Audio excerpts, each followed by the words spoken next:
Okay. Tutandikirewo tutandikire tusoke ne concert ya Zex birangirangi. Concert ya Zex birangirangi egenda kwa peninga ku Lwomukaaga luno.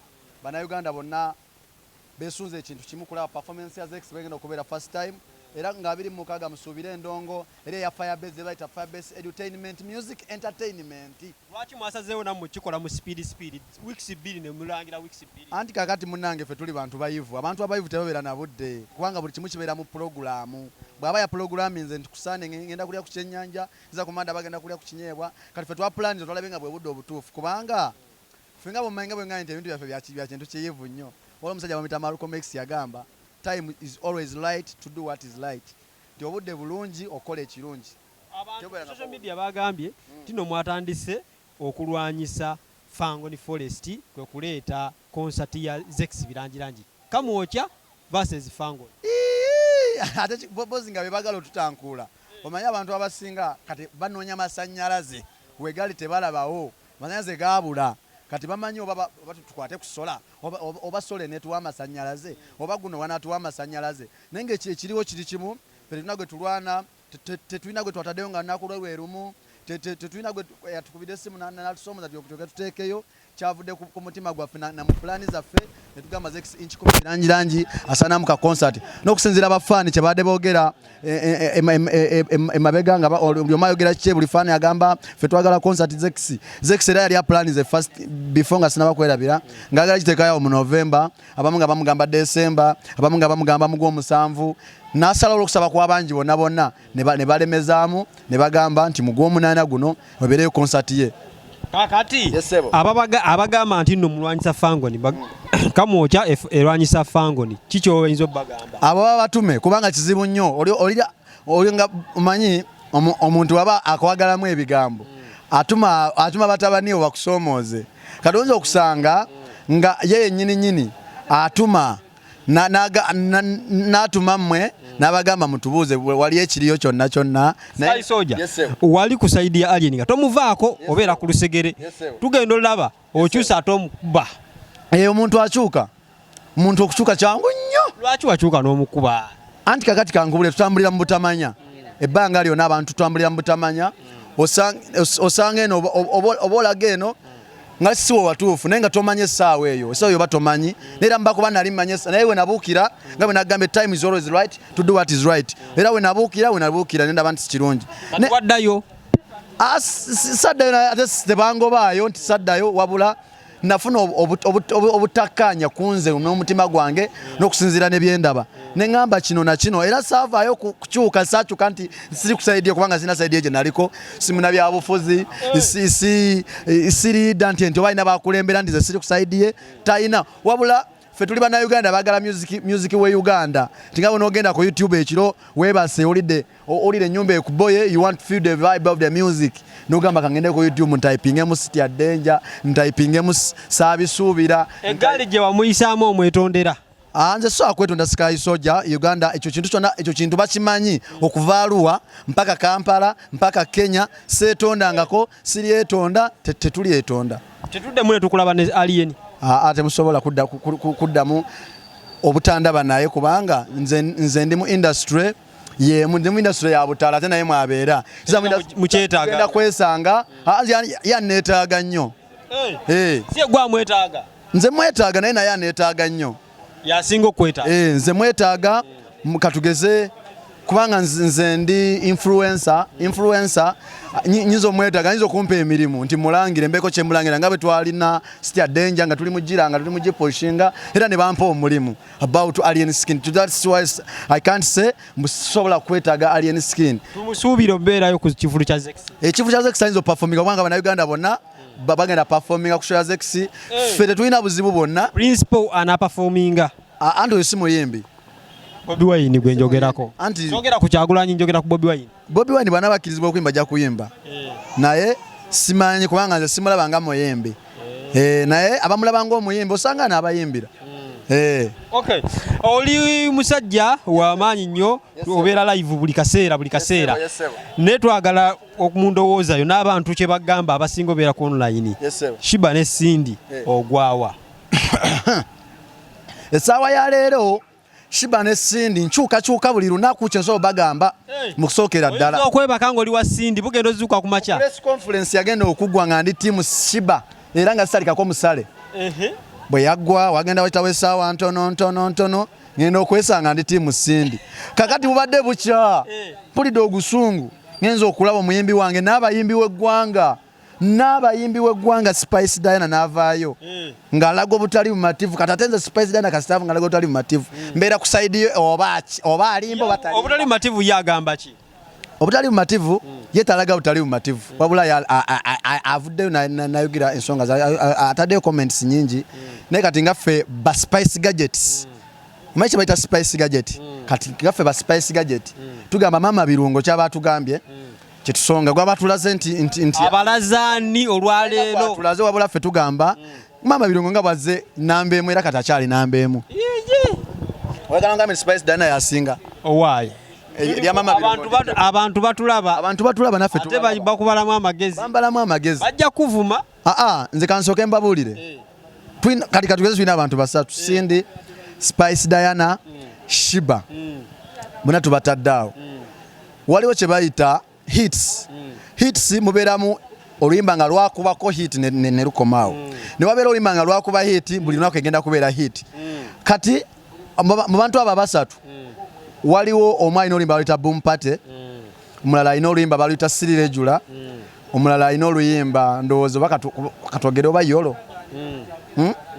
Abo abantu abasatu waliwo oluyimba lwe bayita Sirirejula lwe luba lukulembedde lutya nti Sirirejula. Lwaki oleeta yolo nga waliwo tonsobola alina hits nyingi? Tonsobola terunaba kuba hit bannange lwakajja lutugende mu matu nze sinaba naluwulira yadde nansana terunatuuka okitegeera.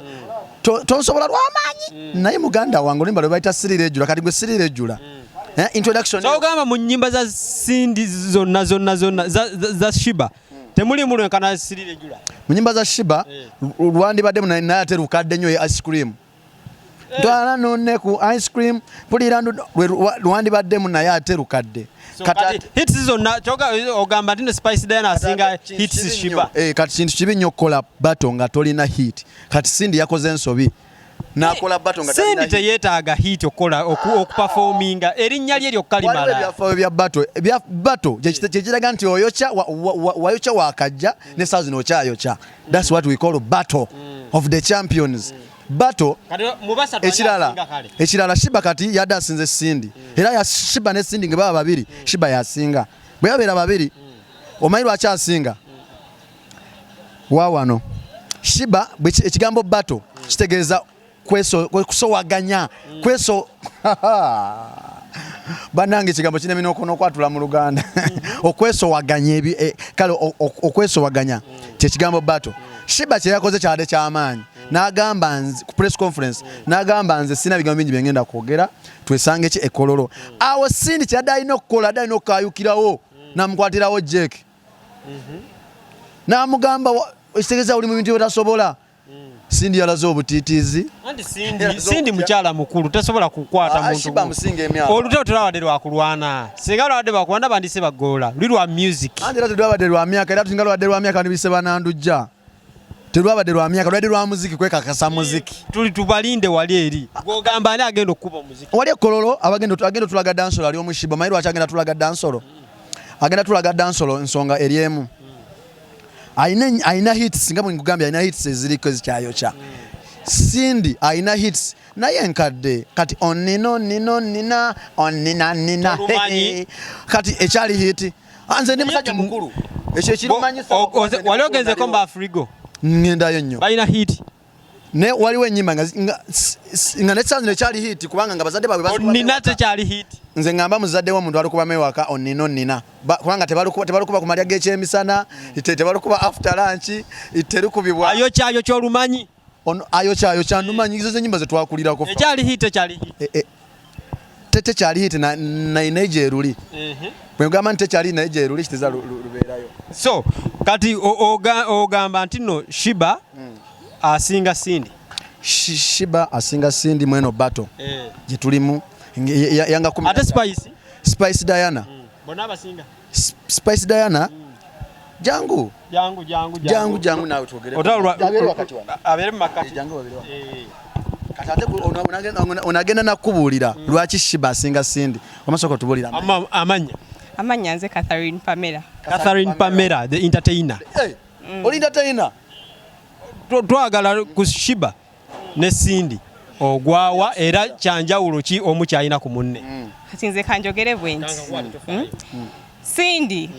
Cindy asinga Sheebah okuyimba nti ne mu industry sigamba nti industry aludde mundu naye nga kunze Cindy asinga Sheebah ne kati nze ng'omuntu njagala Sheebah naye nga nkimanyi Cindy amusinga ako kategedde kakati kye mbadde nkugamba kino Sheebah omwaka from 2020 mpaka kati ayinza okuba ng'alinamu hit nga abiri hit songs nga abiri ate nga zonna abaana bakyazikuba ate nga z'abaana baliko kankubulire Cindy lwaki tasobola kusinga Sheebah Cindy yakuba naye yakubira ba mulembe gwe kyaggwa nzimanyi naye tosobola zisanga bazizannyawo de ku library Cindy kituufu yakubira ba mulembe gwe bakadde kituufu anti kye kyeŋŋambye nti Cindy asinga Sheebah okuyimba okitegeera nti ne industry ayinza okuba agiruddemu nga yatandika okufulumya ennyimba obanga Sheebah tannafulumya naate waliwo kubanga okimanyi Cindy asinga naye ng'oyagala Sheebah kitegeeza gwe amazima ogamanyi naye ono gamulemye otegeera amazima omuntu yenna amanyi amazima obuzibu nze sirina side era sirina side naye nkugamba omuntu akabeera ne side emirundi emeka kuba ogambye ozuukuka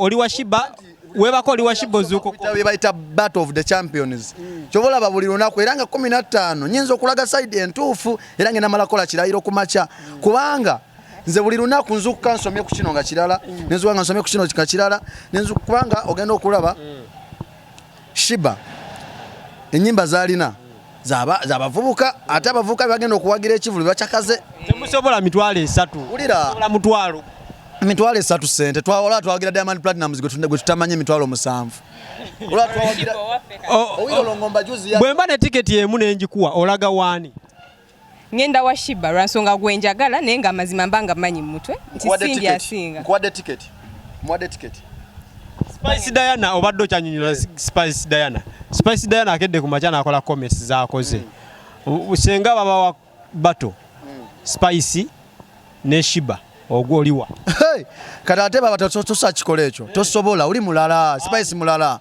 mama Spice akuba Sheebah kati kankubuulire muganda wange kati va ku muntu akuba hits nga zate zirimu n'amakulu ate nga zirimu n'amazina ye Spice zalina zisingeza Sheebah kale anti kale osobola ozinirako ng'otamidde lusobola okujjako stress lusobola okujjako ebizibu lukola buli kimu kati kyekyo nti oyo mama birungo akyolaba Sheebah nze nga nze kyange kyemmanyi Spice Diana ayimba ennyimba nga menti atwaliramu kumpi buli muntu ne kati owuliriza ennyimba za Sheebah zigenda nnyo ku muvubuka nti omuvubuka yekka target emwe bayamuvubuka kyobola ne audience yebeera kati bonna kati owulira ennyimba za Spice n'eza Sheebah era enjawulo oba ogiwulirawo Spice akuba ne yeetooloola nti tagenda targetinga muvubuka yekka Spice asobola okukuba Sheebah asobola omukuba ekyo kyo nkikiriza hands down namujamu n'amanyo n'agamuliisa mubijjawa bine mukyali kizo okozesa okulaga okagenda nti Spice asobola okukuba kati munnange bwe tubeera tuli mu ndongo nga tusazeewo okugyogerera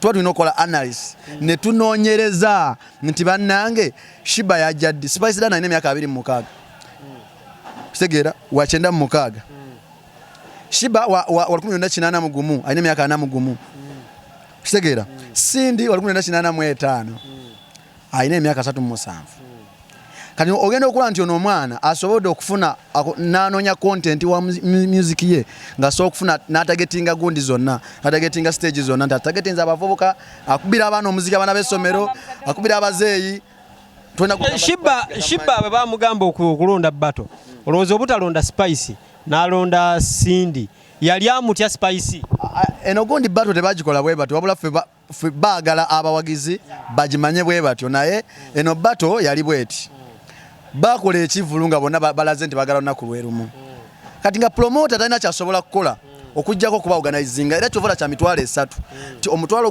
buli omuyimbi alinako omutwalo promoter omutwalo ne kulira Sheebah nga tumaliriza ono muyimbi naye otuviire ono alina show obudde buno tuli bulala banange mujje muwagira ono omwana tuli bulala nga 25 content creator nga ebirala byokola ndi TikToker Catherine P kati ono TikToker kati bana abaana balaba kati nze wamanze nkutaddeko amafuta amafuta ogalina g'omuteeka kutaddeko amafuta g'empewo zange ez'e Uganda mu myezi 6 okuva kati ogenda kubeera gwe number 1 followed female followed TikToker mu Uganda ogenda beera number 5 mu East Africa ogenda beera number 27 mu Africa byogera tebikola 8 mu nsi yonna mu TikToker just gwe kaza content erinnya lyo gwali ku TikTok nze Catherine P ye TikTok account yo Catherine P